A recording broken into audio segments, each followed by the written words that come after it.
You brushed your teeth this morning without a single thought. That tiny, boring habit is quietly protecting your future self. And that is exactly what today is about. 7 small habits that quietly improve your health. Not a cleanse, not a challenge, not a whole new personality by Monday.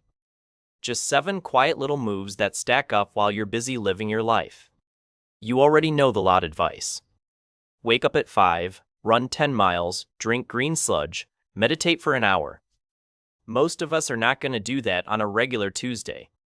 So we do nothing instead and then feel bad about doing nothing. Here's the honest part. The people who feel steady and healthy over the years usually are not doing anything dramatic. They are just repeating small, almost invisible habits, most days. That is the whole secret, and it is genuinely good news. Because small is doable, and doable is what actually sticks. I'm Milo, and if you stay with me, I'll walk you through all 7.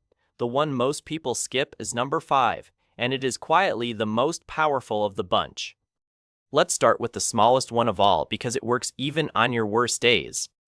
Habit 1 is a glass of water before anything else in the morning. Not coffee first, not phone first, just water. Your body has gone hours without a sip while you slept. A simple glass helps you feel more awake before caffeine even shows up. Here's the easy part. Put a glass or a bottle by your bed the night before. When your feet hit the floor, you drink it. No decision, no willpower, no thinking. That is the trick with tiny habits. You remove the choice and the habit just happens. You are not chasing 8 perfect glasses a day, you are just winning the first one. Everything else in your day tends to line up a little better after that. Your breath feels a little less stale. Your head feels a little less foggy. And you have already done one small kind thing for your body before the day even starts. That is a very different way to walk into your morning. Habit 2 is a 2-minute morning stretch. Not a workout, not yoga class, not a whole routine on a mat. 2 minutes of gentle movement while the kettle boils. Roll your shoulders. Reach for the ceiling, bend forward slowly, twist side to side. Your body has been curled up in one position all night. A little movement tells it, hey, we're back, we're doing things today. You will feel less stiff by the time you sit down at your desk. And here is the sneaky bonus.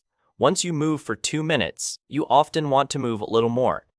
That is momentum, and momentum is free. If 2 minutes still feels like too much, just do one stretch. One reach up, one twist, done. The goal is not the routine. The goal is teaching your body that movement is part of the morning. Habit 3 is the one nobody puts on a wellness list, and it might be my favorite. Eat one thing today that grew out of the ground. That is it. One fruit, one vegetable, one handful of something green. Not a full salad, not a meal plan, not an overhaul of your fridge. Just one plant thing, on purpose, today. Because most of us are not eating too much of the bad stuff.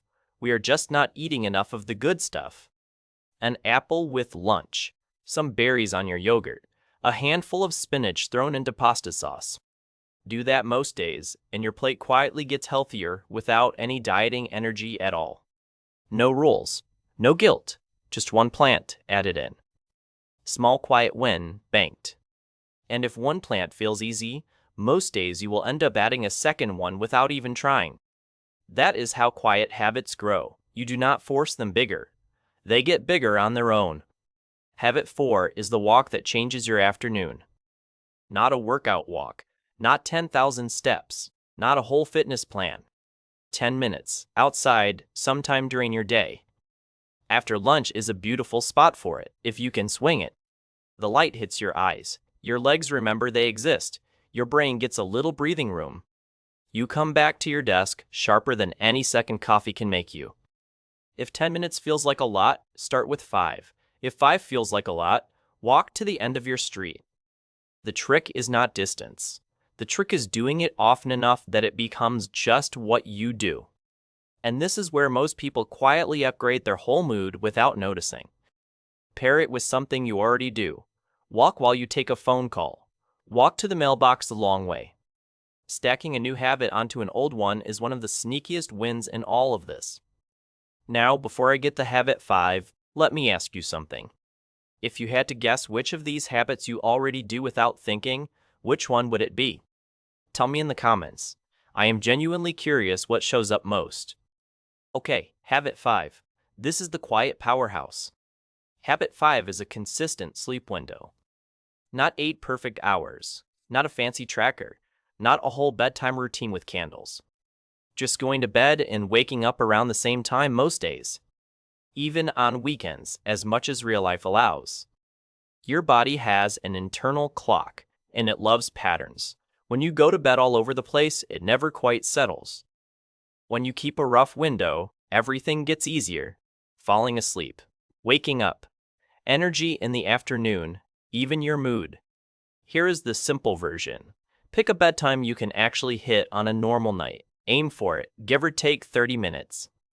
That is it. That is the whole habit. You do not have to be perfect.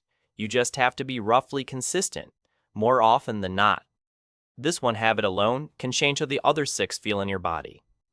Because a rested you makes better small decisions all day long. A rested you drinks the water. A rested you takes the walk. A rested you eats the apple instead of the third snack. Sleep is the quiet engine under every other habit on this list. If any of this is starting to feel doable, that is the point. This is not a transformation. It is a nudge 7 times over. Habit 6 is a screen-free wind down before bed. Not a whole detox, not throwing your phone in a drawer, not swearing off Netflix forever. Just the last 15 or 20 minutes before you actually try to sleep. Put the phone down, dim the lights a little, let your brain understand that the day is closing. Read a couple of pages, stretch again if you liked habit 2. Sit with a cup of something warm, talk to whoever is in the room. The scroll will still be there in the morning. I promise, the internet is not going anywhere. What changes is how quickly you fall asleep and how deep it feels once you do. If 15 minutes feels impossible, start with 5. Any pocket of quiet before bed is better than none. You are not becoming a monk. You are just giving your brain a soft landing. And a soft landing at night usually turns into a softer start in the morning. Everything in your day is more connected than it feels. And habit 7 ties all of this together. Habit 7 is a small check-in with yourself once a day. Not journaling, not meditation, not a whole self-help ritual. 60 seconds where you ask yourself, how am I actually doing today? Tired? Wired? A little off? Pretty good? You do not have to fix anything. You just have to notice. Because we spend so much of our day reacting that we forget to check the dashboard. A quick check-in is how you catch small things before they become big things. Maybe you notice you have not had water since breakfast. Habit 1, back in play. Maybe you notice your shoulders are up by your ears. 2-minute stretch, back in play. Maybe you notice you are running on 4 hours of sleep 3 nights in a row. Time to protect that sleep window. Your habits do not work in isolation. They talk to each other. This tiny check-in is what lets you hear the conversation. You can do it in the shower. You can do it at a red light. You can do it while the kettle boils, right next to habit 2. It takes no time, no app, no plan. Just a moment of paying attention to yourself. And that is the whole set. 7 small habits, none of them dramatic, all of them doable. Water before coffee. 2-minute stretch. 1 plant a day. A short walk. A steady sleep window. A soft wind down. A quick check-in. Read that list again and notice something. None of it costs money. None of it takes an hour. None of it requires a new you. That is the point. Health, for most of us, is not built in big gestures. It is built in small, quiet ones, repeated. A quick, honest note before we wrap up. This is general wellness talk, not medical advice. If something in your body feels off or you are dealing with a real health concern, please talk to your doctor. They know your story. I only know the general shape of things. The other quiet truth is this. You will miss days. You will forget the water. You will skip the walk. You will scroll until midnight. That is fine. That is human. The habit is not the perfect streak. The habit is coming back the next day. Pick one from the 7, just one, the one that made you go, "Oh, I could actually do that." Try it for a week, not 7 habits in a week, one habit for a week. Then, if it's stuck, add another. That is how quiet health is built. 7 weeks from now, you could be doing all of them without ever having a big dramatic health kick. That is the version of wellness that actually lasts. Boring on the outside, powerful on the inside. And it is available to you starting today, with whichever habit felt smallest. If this was helpful and you'd like more small, doable habits like these, go ahead and subscribe. It genuinely helps the channel and it keeps this kind of gentle, real-life wellness showing up in your feed. Tell me in the comments which of the 7 you are starting with. I read them, and I love seeing which one people pick first. Take care of yourself out there. Small and steady wins this one. I'll see you in the next video.